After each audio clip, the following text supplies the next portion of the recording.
Graça e paz, meus irmãos, estamos iniciando aí nossa primeira aula, a aula introdutória do curso de Teologia, e eu venho através desse vídeo já explicando sobre o tema teologia sistemática. O que é teologia sistemática?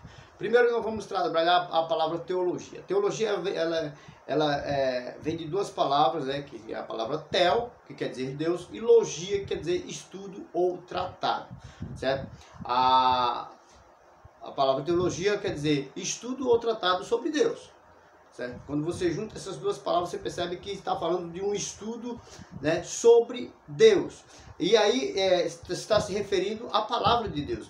E quando nós estudamos teologia, nós estamos mergulhando no conteúdo da palavra de Deus, aquilo que a palavra de Deus tem para nos ensinar. Ela não está de forma... vamos dizer assim, com todas as sílabas lá na Bíblia Sagrada. Não existe a palavra teologia na Bíblia. Mas quando você olha o significado da expressão teologia, que é um estudo sobre Deus, ou sobre a palavra de Deus, você percebe que a palavra não está lá na Bíblia, mas existem sinônimos desta palavra. Por exemplo, quando você vai lá para 1 Timóteo 2,13, tem uma expressão que diz, que fala que é o modelo das sãs palavras, ou o padrão das sãs palavras. O que é o padrão das sãs palavras? Você está falando, se referindo à palavra de Deus, né? Qual é o padrão das palavras das Escrituras Sagradas, né? É aquilo que Deus deixou para a humanidade, entendeu? A sua palavra, né? Que é uma regra de fé para que o homem possa alcançar em Cristo a salvação. Uma outra palavra sinônimo da palavra teologia, ela se encontra em Tito 1,9, que fala sobre a sã doutrina. Sã doutrina. Falar de teologia no sentido de que é uma teologia sã, uma teologia que é extraída das Escrituras, entendeu? Sem acréscimo, sem mudança, mas conforme o que a Bíblia nos ensina, está falando daquilo que Tito está se referindo, a sã doutrina, certo? A sã doutrina, a sã palavra de Deus. E também uma outra palavra, existem outras palavras, eu vou citar só essas três, que está lá em 1 Coríntios 2,7, que fala sobre a sabedoria de Deus, ou seja, a ciência de Deus. Teologia é isso, é estudar, um estudo ou tratado sobre a ciência de Deus, sobre a sã doutrina de Deus, louvado seja o nome do Senhor. É sobre o padrão ou modelo das palavras que Deus deixou, né, inspirada pelo Espírito Santo, né, nas Sagradas Escrituras. Então, esse é o significado da palavra teologia. Ela não se encontra lá na Bíblia, mas existem sinônimos, né, desta palavra lá na Bíblia Sagrada. Para que serve a teologia? Aí você vai ter que acrescentar, né, a expressão sistemática. Nós estamos estudando teologia sistemática. Por que sistemática, irmãos? Porque a expressão sistemática é aquilo que sistematiza, né? Ou seja, ela pega cada tema e vai sistematizar, ou seja, ela vai trabalhar cada tema explicando, extraindo das Escrituras o seu significado, entendeu? Para as nossas vidas, para que nós possamos entender o que é que o texto sagrado está dizendo. E não somente isso, ele sistematiza essa palavra também aplicando para os dias de hoje. É isso que a teologia sistemática faz. Ela não somente nos dá o significado, mas ela aplica, né, esse conteúdo, essa palavra e o seu significado para os dias de hoje, para que possamos aplicá-la em nossas vidas, né, em nossa vida diária. Por exemplo, esses temas que eles abordam, né, que a teologia sistemática aborda, por exemplo, a expressão pecado, que é um tema, vamos dizer assim, é um dos temas fundamentais das Escrituras. Deus, Espírito Santo, anjos, escatologia, são temas que não podem ser arrancados da teologia. Se você arrancar qualquer um desses temas da teologia, a teologia vai ficar danificada, entendeu? E essa é a função da teologia, nos ensinar as Escrituras, entendeu? E aplicar ela em nossas vidas para os dias atuais, entendeu? Então a teologia sistemática serve para isso. Algumas pessoas perguntam: para que estudar teologia, gente? Por que nós devemos estudar teologia? Por que, irmãos, a Bíblia, na Bíblia não contém um livro específico para cada tema. Você não vai abrir lá no primeiro livro da Bíblia e vai achar naquele livro só explicando sobre pecado. Entendeu? Não. Gênesis até que fala sobre pecado, mas não tem todo o conteúdo sobre pecado. Para você entender sobre pecado, você vai ter que ler todos os outros contextos, nos outros livros, porque não existe um tema específico um livro específico para cada tema, entendeu? Então todos os temas estão ali, mas para você trabalhar, você tem que arrancar os contextos, tirar os contextos de cada livro, juntar, estudar e montar todo o conteúdo em um só livro, né? E é isso que a teologia faz. Ele pega, por exemplo, o tema escatologia, né? Pega e tira todos os seus textos espalhados nas escrituras e faz aquela junção para que possa estudar, e em um só pacote, né, em um só livro, fica mais fácil da gente trabalhar só aquele tema, certo? Então é por isso que nós temos que estudar teologia. Ela nos ensina, como eu falei, nos ensina as doutrinas fundamentais da fé cristã. São 10 doutrinas, né, fundamentais da fé cristã. Existem outras doutrinas? Existem muitas doutrinas. Existem escolas teológicas que têm 34 doutrinas ou até mais, certo? Só que a teologia sistemática, dentro dessa grade temática, essa grade curricular, ou seja essa grade doutrinária, ela trabalha esses 10 temas. Por quê? Eu vou explicar para vocês porque nós pegamos só esses 10 temas. Porque dentro desses 10 temas nós conseguimos trabalhar os outros temas, entendeu? Que estão relacionados com esses temas, entendeu? Ó, um exemplo aqui. Eu vou explicar aqui para vocês, né? Como que funciona a questão desses temas aqui. Deixa eu pegar aqui. Ó, vamos estudar pneumatologia. Pneumatologia, certo? Esse é o nosso tema que nós vamos trabalhar. Nós estamos nessa rodovia aqui, ó. Essa é a rodovia central, certo? Pneumatologia. A rodovia central que nós vamos trabalhar. O que é pneumatologia? Doutrina do Espírito Santo, certo? Só que dentro desse tema existem outros temas que não precisa você trabalhar aquele tema individualmente. Não, você pode trabalhar ele abordando, né, dependendo do que esse tema aqui pedir. Por exemplo, existem as vias de acesso a outros temas, né? Essa aqui é a via central, é a via principal que nós vamos estudar. Mas existem outras, umas vias de acesso que, para você entender isso aqui no contexto geral, você tem que estudar nessas vias.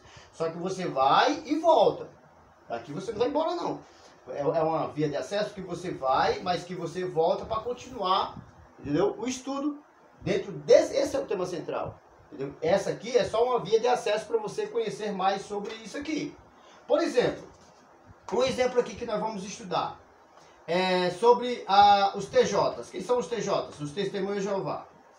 Os Testemunhos de Jeová, eles dizem o seguinte, que o Espírito Santo, olha, tratando de pneumatologia, o Espírito Santo de Deus, ele não é uma pessoa. Os Testemunhos de Jeová, eles defendem que o Espírito Santo de Deus é uma força ativa de Deus, ele não é uma pessoa. Então, com isso, eles arrancam a personalidade do Espírito Santo e arrancam também a sua divindade, certo? Porque o Espírito Santo de Deus é uma pessoa. E aí existem vários temas que refutam, né, essa teoria das Testemunhas de Jeová. Por exemplo, João 16, versículo 13. Vamos ler lá, Evangelho de João, capítulo 16, versículo 13. Olha o que é que diz aqui. Mas quando vier aquele Espírito da verdade, ele vos guiará em toda a verdade, porque não falará de si mesmo, mas dirá tudo o que tiver ouvido e vos anunciará o que há de vir. Então, veja só o que o texto está dizendo.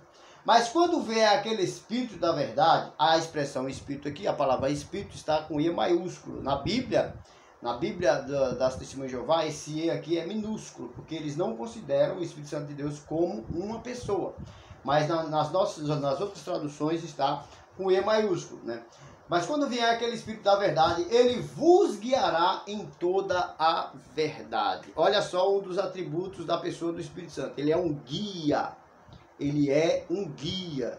É ele quem conduz o homem a Deus, né? Tá lá nesse mesmo capítulo, no versículo 8, que diz que quando ele vier, né, perdão, que diz que o Espírito Santo de Deus é quem convence o homem do pecado, da justiça e do juízo eterno. Então ele convence o homem, guia o homem até a presença de Deus. Ninguém consegue entregar sua vida para Jesus e vencer o pecado, né? E ter uma vida de santidade se não for através do Espírito Santo. Nós, de nós mesmos, não conseguimos, porque a pessoa do Espírito Santo de Deus é quem nos guia até Deus e quem nos capacita a permanecer na presença de Deus. Porque ele é uma pessoa. Diz que quando ele vier, ele vos guiará em toda a verdade, porque não falará de si mesmo. Ou seja, ele é uma pessoa porque ele nos guia, e ele é uma pessoa porque ele se comunica conosco, certo? Ele é uma pessoa porque ele fala conosco, o Espírito Santo de Deus fala conosco. Ele vos guiará em toda a verdade, né? Porque não falará de si mesmo, ele vai falar do Pai, né? E da pessoa bendita do nosso Senhor Jesus. É ele que faz essa ponte de acesso, entendeu?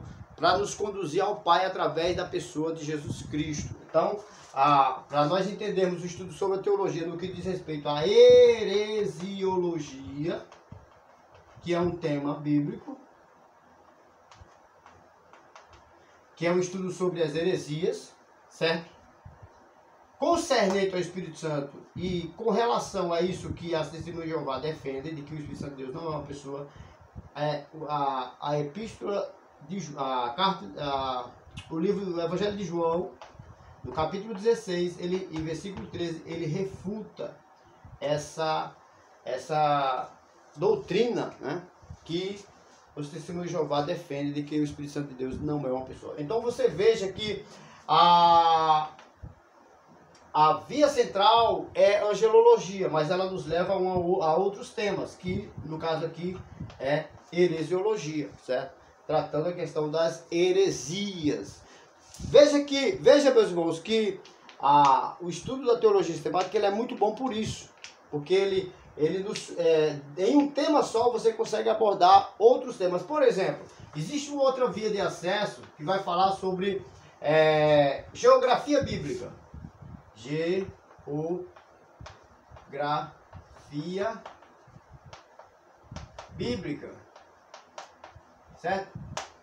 Geografia bíblica é uma doutrina, certo?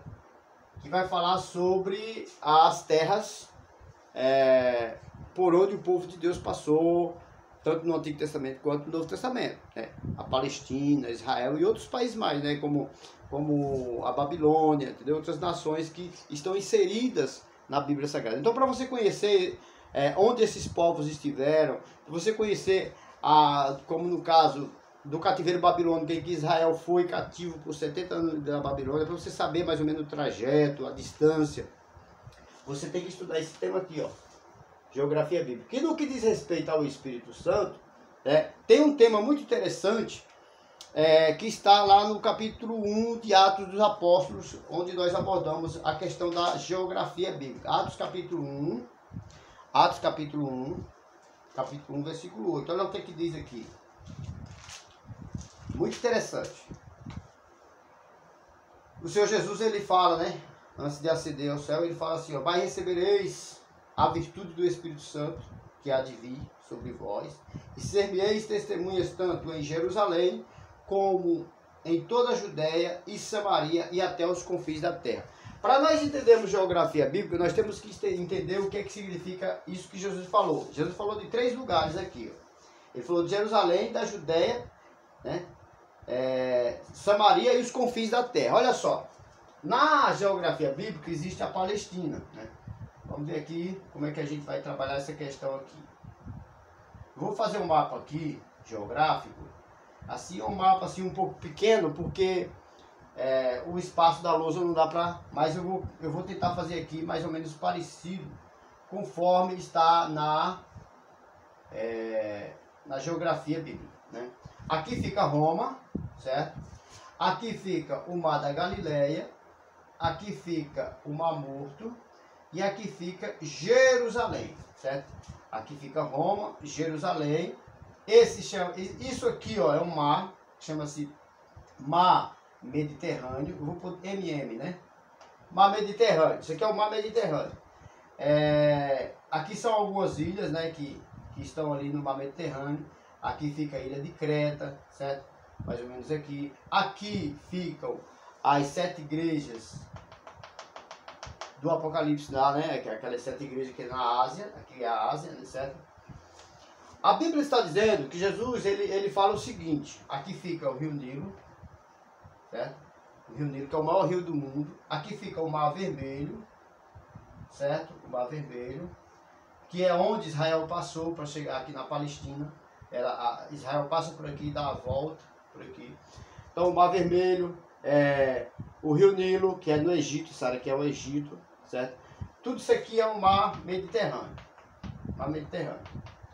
Certo? E aqui é Roma, que é a capital de toda o território daquela época, o Império Romano, que dominava todos os territórios e até a Palestina, certo? O que acontece, irmão? Quando Jesus fala assim, ó, vocês vão ser minhas testemunhas em Jerusalém, aqui, ó, certo? Na Judéia, ó, em Jerusalém, em toda a Judéia. Jerusalém fica na Judéia. Esse território aqui, ó, vou fazer uma bolinha aqui, ó, pra você entender. Essa bolinha aqui, ó, você talvez não esteja nem vendo. Essa bolinha aqui é a Judéia, onde a capital é Jerusalém. Em Samaria, que já é essa outra parte aqui, ó. Já é, porque Israel ela foi dividida em 2 nações, de 2 povos, né? É Judéia, cuja capital é Jerusalém, e Samaria, né? Que é o Reino Norte, Reino Sul, que é a Judéia, e Reino Norte, que é onde a capital é Samaria. No Reino Sul da Judéia, a capital é Jerusalém, e no Reino Norte a capital é Samaria. Foram divididas a nação de Israel em 2 partes, entendeu? Na época do Antigo Testamento. E quando Jesus fala, vocês vão ser minha testemunha em Jerusalém, né, e na Judéia, ou seja, não é só na cidade de Jerusalém, é em todo o território cujo Jerusalém é a capital.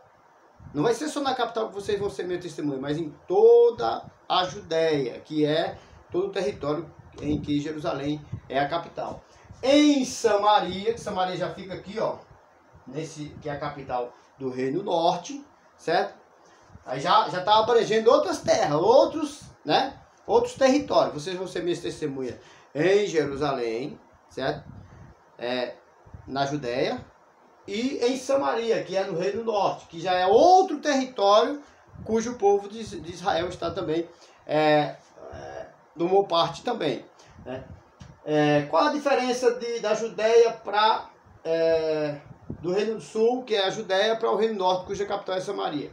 É que no Reino Norte, os judeus lá, eles casaram-se com mulheres que não eram judias, enquanto que os judeus do Reino Sul, por isso que houve essa divisão, só se casavam com mulheres judias, porque os judeus do Reino Sul, que cuja capital é Jerusalém, eles eram bem rígidos quanto a essa questão, eles não aceitavam que os judeus se casassem com outros povos, e aí deu essa divisão entre o Reino Norte e o Reino Sul. Certo? Eu não vou entrar em detalhes porque o assunto aqui é outro, mas em outras aulas nós vamos tratar sobre isso aqui. E eu vou fazer até um mapa bem maior.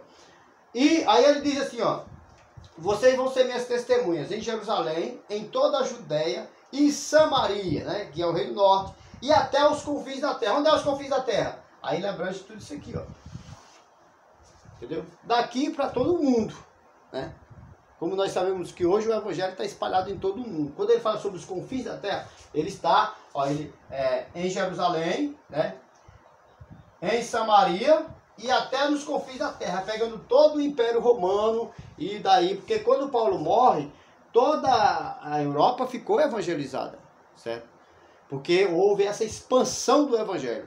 Só que quando você olha, né? Quando você olha o texto, no capítulo de número 2 de Atos, olha só, diz assim, ó, versículo 42, diz assim, ó, e perseveravam na doutrina dos apóstolos, e na comunhão, e no partir do pão, e nas orações, né? E em cada alma havia temor, e muitas maravilhas e sinais se lhe faziam pelos apóstolos, e todos os que criam estavam juntos e tinham tudo em comum. Olha só, Jesus falou, ó, que quando ele ascendesse ao céu, né, todos iriam receber o Espírito Santo, mas eles iriam ser testemunhas, não só em Jerusalém, era em todo, até os confins da terra. Mas o que aconteceu, irmãos? Eles se converteram, receberam o Espírito Santo de Deus, aliás, e continuam, como diz o texto, que eles, diz assim, perseveravam na doutrina dos apóstolos, na comunhão, no partir do pão e nas orações, e em cada alma havia temor, e muitas maravilhas e sinais se faziam pelos apóstolos. Todos os que criam estavam juntos e tinham tudo em comum. Ou seja, o povo recebeu o Espírito Santo ali no capítulo 2 de Atos, a igreja recebeu, e eles se juntaram ali em Jerusalém e tinham tudo em comum. Eles vendiam suas propriedades e dividiam entre eles, certo? Eu não quero questionar isso aí, porque o que eles estavam fazendo era ajudando uns aos outros, é até bom, né? Apesar de que hoje esse não é o papel da igreja, certo? A questão de você viver como se fosse um comunismo, né? Em que todos tivessem a quantidade de propriedades fosse todos iguais, ninguém fosse mais rico do que o outro, ou mais pobre do que o outro, tivessem todo o mesmo nível, né, social. Só que esse não é o papel da igreja, mas lá no começo da igreja eu vi isso. Eles vendiam as propriedades e dividiam entre si. E todos tinham... Ninguém era mais rico do que ninguém, nem mais pobre do que ninguém. Todos tinham o mesmo nível social. E eles estavam ali reunidos juntos como uma cúpula, sem sair do lugar. Entendeu? E quando você olha o propósito de Cristo, quando ele acende o céu e manda o Espírito Santo de Deus, nas palavras dele, quando ele diz assim, que vocês vão ser minhas testemunhas, não só em Jerusalém, né, na Judéia, mas também no Reino Norte, cuja capital é Samaria, e até os confins da terra, você percebe que eles estão entrando em contradição com o que Jesus falou. Não era para eles ficarem ali, juntinhos, no mesmo lugar. Era para eles se espalharem e pregar o Evangelho, para que o Evangelho se expandisse, certo? O que acontece aqui, irmão? Quando você olha no capítulo 8, olha só, o capítulo 8, versículo 1. O texto vai nos dizer o seguinte: e também Saulo consentiu na morte dele, e fez-se naquele dia uma grande perseguição contra a igreja. Pegaram um homem, né, cujo nome é Estevão, e os judeus, Estevão estava pregando a palavra, os judeus pegaram ele e estavam dizendo que ele estava blasfemando contra Deus, porque ele estava dizendo que Jesus era Deus. E aí, por conta disso aí, eles pegaram Estevão e levaram para apedrejá-lo. Paulo não era convertido, mas Paulo era um judeu ali muito rígido, né? No que diz respeito à cultura judaica, né? E Paulo, o texto nos diz que ele ajudou aqueles homens a matarem Estevão. E depois dessa morte, o texto nos diz que houve uma grande perseguição contra a igreja. E aí o texto continua dizendo, né? Houve uma grande perseguição contra a igreja que estava em Jerusalém. Olha só. E todos foram dispersos pelas terras da Judéia, né, e Samaria, exceto os apóstolos. Ou seja, Jesus, ele acabou com aquela moinha, entendeu? Ele permitiu que houvesse uma perseguição para que a igreja cumprisse com aquela ordenança que ele falou. Não é para vocês ficarem em Jerusalém, é para vocês pregarem até os confins da terra. Eu vou enviar o Espírito Santo de Deus, mas vocês vão, entendeu? Até os confins da terra. Aí entra a questão geográfica aqui, certo? A questão geográfica, onde eu expliquei a questão de Jerusalém, Reino Norte, Reino Sul, né? Reino Norte, capital Jerusalém, Reino Norte, capital Reino Sul, capital Jerusalém, Reino Norte, capital Samaria, né? E os confins da terra aqui, que é o Império Romano, que tinha todo o domínio, e daí para o resto do mundo, certo? Então, na questão de geografia bíblica, você pode colocar Atos, capítulo 1, versículo 8, certo? Ponto e vírgula, capítulo 2, versículo 42 ao 44, 44, ponto e vírgula, capítulo 8, versículo 1. Porque esse texto aqui, ele esclarece algo que aconteceu lá naquela época, que quando você olha para a geografia, você entende o que é que o texto está querendo dizer. E é algo que foi escrito, que Jesus deixou como uma ordenança para os apóstolos. Vocês vão ter que pregar esse evangelho por toda a Judéia e Samaria e até os confins da terra. Depois que desceu o Espírito Santo de Deus, porque veja que o tema está relacionado, o Espírito Santo de Deus. Quando o Espírito Santo de Deus vier, que batizar, a partir daí a igreja vai ter que ir trabalhar. Vai ter que levar o evangelho, certo? E expandir essa palavra do reino para todas as nações. Entendeu aí a questão geográfica? Então existe nessa rodovia principal, que é pneumatologia, certo? Eu até escrevi errado aqui. Perdão, irmãos, é pneumatologia. Esqueci o... Agora tá certo. Veja que dentro de um tema, nós conseguimos abordar outros temas. Não só esses, mas tem muitos outros, né? Tem história... se você quiser abordar a história de Israel, entendeu? Conforme nós formos estudando, nós vamos abordando outros temas e expandindo o tema pneumatologia para que nós possamos ter uma compreensão mais ampla sobre esse tema, sobre que é a doutrina do Espírito Santo. Entendeu? E aí, a questão da teologia, ela serve para isso. Para nós pegarmos um tema e expandirmos dentro desse tema. Entendeu? Abordando outros temas também que tem correlação com o tema principal. Entendeu? A teologia, irmãos, ela serve para os nossos dias, para que nós possamos, que ela serve para nos dar apoio, para que nós possamos refutar muitas heresias bíblicas, muitas heresias antibíblicas, né? Muitas heresias que vai contra as escrituras. Você quer um exemplo aí, ó? Existem algumas afirmações que a gente ouve, que se você não tiver um conhecimento bíblico aprofundado, você aceita aquilo como uma verdade. Por exemplo, vou lançar aqui uma afirmação, né, que é uma frase, para você pensar aí um pouco. Olha só, são duas frases. A primeira frase diz assim, ó: a minha salvação é fruto daquilo que eu faço por amor ao Evangelho. Opa! No primeiro instante, ao ouvir essa frase, dá a impressão de que é realmente uma verdade, né? A minha salvação ela é fruto daquilo que eu faço por amor ao Evangelho de Jesus Cristo. Verdade ou mentira? Hein? Mentira, isso não é verdade. A minha salvação não é fruto daquilo que eu faço por amor ao Evangelho de Jesus Cristo. Onde é que está isso, irmãos? Onde é que eu encontro a refutação para isso aqui? Porque tem igrejas, por exemplo, a Igreja Católica, ela prega o seguinte, que as obras, né, nós somos salvos pelas obras. Por isso que muitas pessoas, fulano era uma pessoa boa, está num bom lugar. É aí que a gente se engana. Nós não somos salvos pelas obras. Onde é que nós podemos refutar isso? Efésios 2, versículo 8 e 9. Diz assim, ó: pela graça sois salvos, mediante a fé. Isso não vem de vós, é dom de Deus. Olha só, para isso que serve o estudo das Escrituras Sagradas, para que nós possamos refutar essas falsas, essas verdades, né, que as pessoas defendem para aí. São falsas verdades, né? Até uma contradição, até a expressão é meio contraditória. Porque não, assim, se é verdade, não tem como ser falso. É uma mentira que está disfarçada de verdade.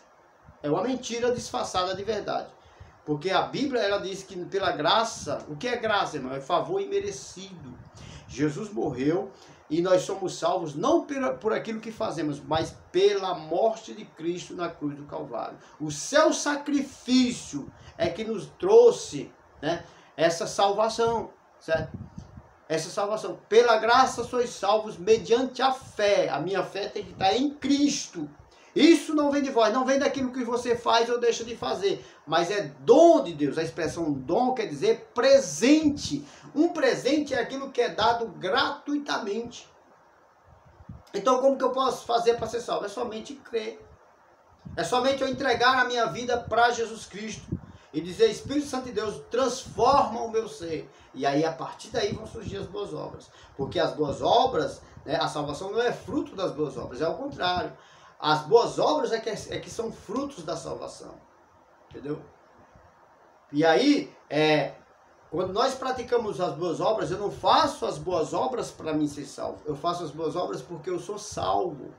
É impossível uma pessoa que é salva em Cristo Jesus não praticar boas obras, porque são frutos de uma vida de alguém que é salvo na pessoa bendita de Jesus Cristo. Então veja aí que já foi refutado, né, uma mentira disfarçada de verdade. Uma outra frase também bem interessante, que existem várias frases, eu peguei só essas duas para a gente pensar um pouco. Por exemplo, uma frase que diz assim, ó: antes que ele dissesse haja luz, ele disse haja cruz. Verdade ou mentira?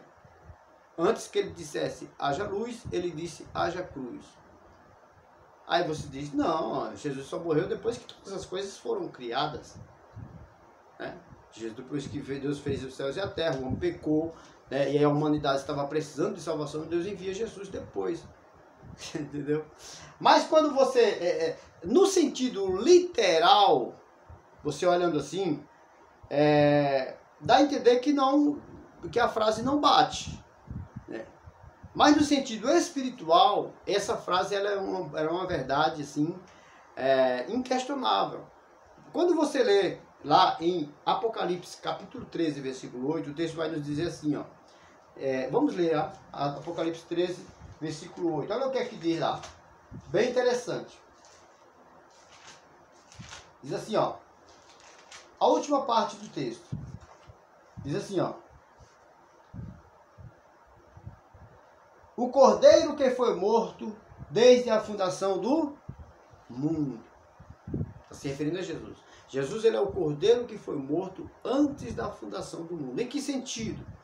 No sentido de que Deus, antes dele dizer haja luz, antes dele criar todas as coisas, ele já planejou de antemão o Cordeiro de Deus para a salvação da humanidade. Por isso que João, sendo aqui inspirado pelo Espírito Santo de Deus, ele diz que Jesus é o Cordeiro que foi morto antes da fundação do mundo. Ou seja, Deus lá na sua presciência já planejou, sabendo que ao fazer a sua criação, ao criar o homem iria cair e haveria a necessidade de que o Cordeiro de Deus viesse, né, e morresse para trazer salvação à humanidade. Então é um projeto que estava lá na eternidade, né, ainda antes da fundação do mundo. Por isso que no sentido espiritual, né, e aí você pode dizer com toda, com a boca cheia, né, dizer assim, Jesus é o Cordeiro de Deus que foi morto antes da fundação do mundo. E aí a expressão, antes que ele dissesse haja luz, ele disse haja cruz, ela tem fundamento dentro desse termo aí, dentro desse versículo bíblico aí, entendeu? Então são textos que são frases que quando você conhece o texto bíblico, conhece a palavra de Deus, você consegue refutar de uma forma bem fácil de entender, de uma forma bem fácil de interpretar, né, cada frase, cada afirmação que lhe é apresentada concernente às coisas da palavra de Deus, para que você possa ter um entendimento assim mais amplo das coisas de Deus. Então a teologia ela serve para nos esclarecer essas coisas. Quando você tem conhecimento da palavra, que alguém faz uma afirmação concernente às coisas de Deus, se você tem a palavra de Deus na sua mente, no seu coração, você pega no ar a interpretação daquela frase, daquela palavra, daquela afirmação. E você, na mesma hora, você interpreta se aquilo é de Deus ou se não é. Se aquilo é uma verdade ou é uma mentira. Entendeu? Então, por isso que é bom nós entendermos, nós aprendermos e conhecer a palavra de Deus. Estarei lançando aí outros vídeos, né? Mais na frente aí, refutando heresias, coisas que até mesmo muitos cristãos defendem, entendeu? Dentro das Escrituras Sagradas, para que vocês possam entender, né, e compreender como é bom estudar a Bíblia Sagrada, certo? Por enquanto nós vamos ficar aqui. Esse é um uma parte que eu quis explicar para vocês acerca do Espírito Santo, do estudo de pneumatologia, para que vocês pudessem ter aí já uma introdução assim muito boa acerca desse tema. Mas tem muitas outras coisas. É porque o tempo não nos permite, mas nós vamos trabalhando gradativamente, sabe? Aos poucos, até chegarmos lá. Se vocês tiverem paciência de me ouvir, né? Nós estaremos sempre aí ajudando cada um de vocês a conhecer, a entender, a compreender o que a palavra de Deus quer nos explicar e refutarmos essas falsas doutrinas, falsas heresias que são pregadas por aí, tá bom? Que Deus os abençoe e fiquem todos na paz do nosso Senhor e Salvador Jesus Cristo. Um abraço!